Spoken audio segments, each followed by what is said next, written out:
Bonjour à toutes et à tous, bienvenue sur la chaîne de l'Association internationale de psychanalyse laïque. Ces derniers temps, on parle beaucoup de santé mentale. L'amendement 159 proposé à l'Assemblée nationale a réouvert le débat, un débat infini, c'est intéressant, sur la psychanalyse, sur son manque d'efficacité, son manque d'efficience, son manque, ce sont des manques supposés, bien sûr, de scientificité, et donc il en va de son statut aussi. Et il est curieux, je dirais même en psychanalyste significatif, de voir comment ce concept de santé mentale s'est imposé pratiquement sans résistance, même auprès de la communauté psychanalytique, en admettant qu'il y en ait une. Or, si on y réfléchit, cette expression santé mentale, elle est complètement absurde. Qu'il faut réfléchir. Un des enseignements de la psychanalyse est précisément de nous rappeler sans cesse notre immense ignorance. Immense, ça veut dire sans mesure. Notre immense ignorance afin que nous puissions éviter, dans la mesure du possible, de chavirer vers la connerie. Ou si vous préférez, la stupidité, parce que la stupidité, eh bien, ça se paye toujours au prix fort. Quelquefois, on peut passer au travers, on peut être gracié, mais ça se paye presque tout le temps.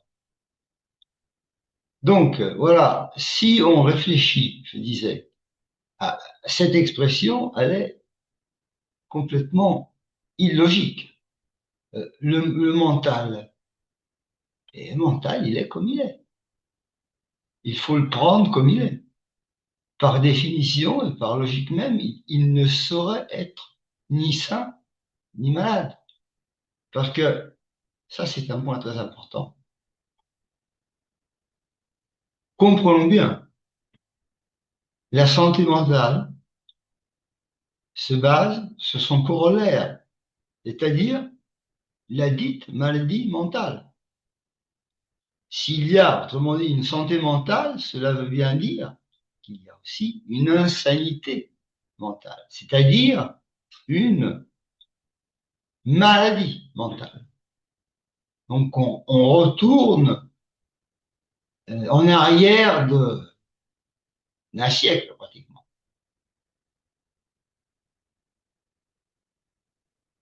Parce que qu'est-ce que c'est le mental? Est-ce le cerveau? Est-ce une partie du corps, de l'organisme? Est-ce un ensemble de neurones? Est-ce la matière grise? Enfin, en tous ces cas, il serait effectivement possible de parler de maladie. Une maladie certifiée scientifiquement, mais pas une maladie mentale, une maladie organique ou neurologique. Mais le mental n'est ni le corps, ni le cerveau. Parfois, on parle de psyché, bien que ce terme ne soit pas trop à la mode en ces temps, parce que cela renvoie étymologiquement à l'âme, un souffle vital, psyché en grec, souffle vital, âme, ce qui anime. Mais cela ne fait pas assez scientifique. Donc, surtout, ne pas parler d'âme. Nous sommes devenus comme des êtres sans épaisseur. On pourrait passer derrière les affiches sans les décoller. Alors voilà, qu'est-ce que le mental, nous disions? Eh bien, le mental, c'est simple. Le mental, c'est la pensée. Donc, c'est le domaine de la pensée, c'est le domaine des idées. Et affirmer qu'une pensée ou une idée puisse être saine, cela implique qu'elle peut aussi ne pas l'être. C'est-à-dire qu'elle peut aussi être malade.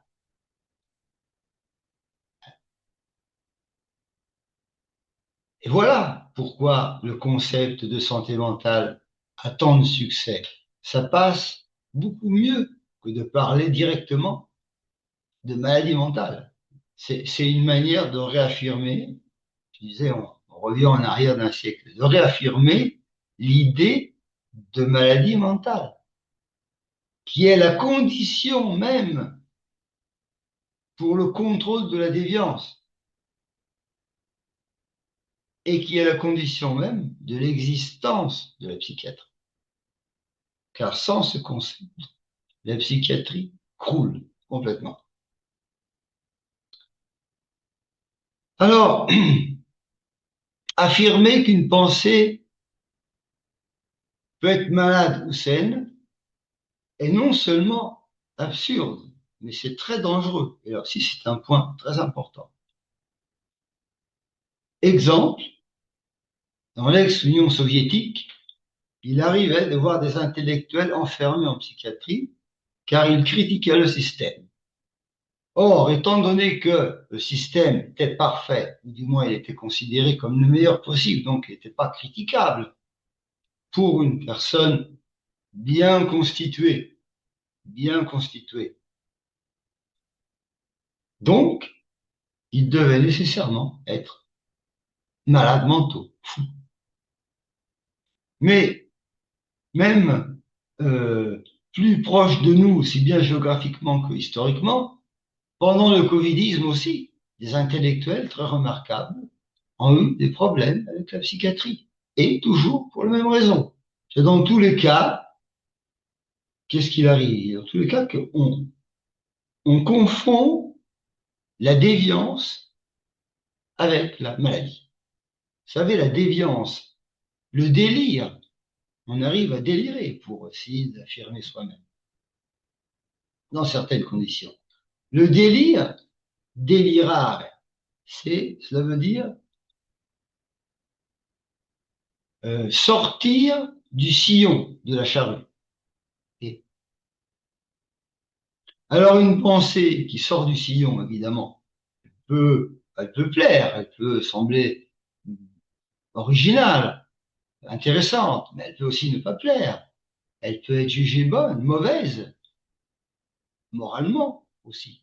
Elle peut paraître compréhensible, claire ou non, intéressante ou pas, embêtante, apaisante, mais en aucun cas elle ne saurait être saine ni malade, sa pensée.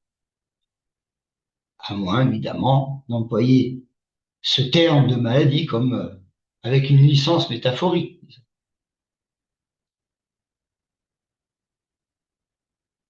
La psychanalyse ne s'occupe pas des neurones, du corps, du cerveau, mais de notre intériorité. Bien que celle-ci s'inscrive aussi dans le corps, quand elle ne peut emprunter la voie de la verbalisation. La psychanalyse, c'est une expérience avec une finalité qui est la connaissance de soi, en très large. Nous avons choisi une phrase que nous avons publiée sur la première page de notre site web. On entre en analyse pour finalement entendre ce qu'on a à dire. Et pour entendre ce qu'on a à dire, eh bien, il faut que quelqu'un écoute, il faut que quelqu'un s'y intéresse. C'est fondamental. Et c'est de là que part le discours psychanalytique. Alors là, oui, on commence à comprendre ce qu'est la psychanalyse.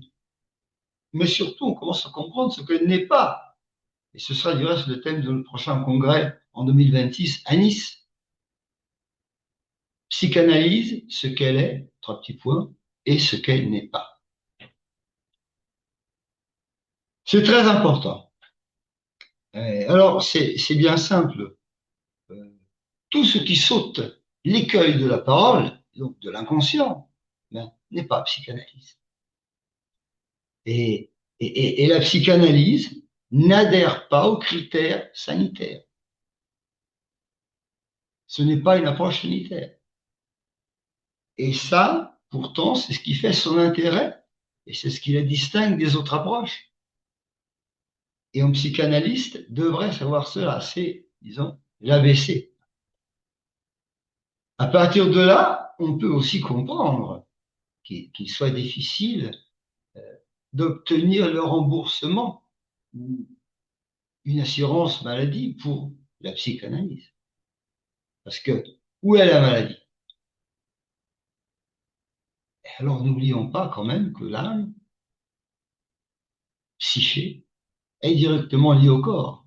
Et bien les souffrances de la première sont exprimées par la voix du second et de ses états. En d'autres termes, l'état du corps est souvent le reflet de l'état de notre intériorité, de notre âme. Et souvent, même les rêves euh, nous proposent ce reflet par des paysages, par des situations. Alors, il faudrait plutôt, de parler de maladie, il faudrait plutôt reprendre le terme de malaise que nous empruntons à Freud aussi, par exemple, quand il parle du malaise de la civilisation, son essai de 1930, et aussi de cure ou de soin du malaise, dans le sens de prendre soin de soi, en somme. C'est-à-dire, comme on fait tous les matins, on se lève, on se lave, voilà, on s'habille, on fait de la gymnastique, prendre soin de soi, de notre intériorité. C'est quelque chose de très difficile à accepter, parce que il y a un scientisme ambiant qui est très fort. Alors, je veux terminer par une prévision que je me permets de faire, parce que j'ai déjà vécu tout ça en Italie. Et j'en ai parlé dans mon livre La psychanalyse au bûcher. La prévision est que tôt ou tard, parce que là, cet amendement 159 a été retiré, mais c'est momentané. On va revenir à la rescousse. Vous pouvez en être sûr. Car on essaye d'enlever toujours plus de liberté.